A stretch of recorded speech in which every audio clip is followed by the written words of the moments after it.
নেটিসের নতুন ভার্সনের রাউটারে কিভাবে ওয়াইফাই পাসওয়ার্ড পরিবর্তন করবেন চলুন দেখে নেওয়া যাক। প্রথমে আপনার ডিভাইসটি রাউটারের ওয়াইফাই এর সাথে কানেক্ট করুন।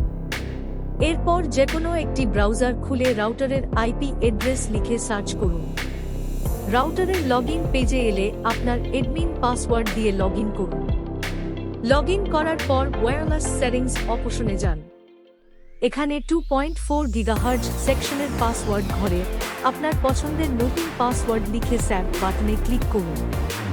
আপনার রাউটারটি যদি ডুও ব্যান্ড হয় এবং 2.4 গিগাহার্জ ও 5 গিগাহার্জ দুই ব্যান্ডেই একই পাসওয়ার্ড ব্যবহার করতে চান, তাহলে 5 গিগাহার্জ সেকশনের পাসওয়ার্ডটিও একইভাবে পরিবর্তন করে সেভ করুন। আর যদি দুই ব্যান্ডের জন্য আলাদা পাসওয়ার্ড রাখতে চান, তাহলে সেই বিষয়ে আমাদের চ্যানেলে আলাদা একটি ভিডিও রয়েছে। পাসওয়ার্ড পরিবর্তনের পর আপনার ডিভাইসটি স্বয়ংক্রিয়ভাবে ওয়াইফাই থেকে ডিসকানেক্ট হয়ে যাবে। এরপর নতুন পাসওয়ার্ড ব্যবহার করে আবার ওয়াইফাই এর সাথে কানেক্ট করুন এবং স্বাভাবিকভাবে ইন্টারনেট ব্যবহার করুন।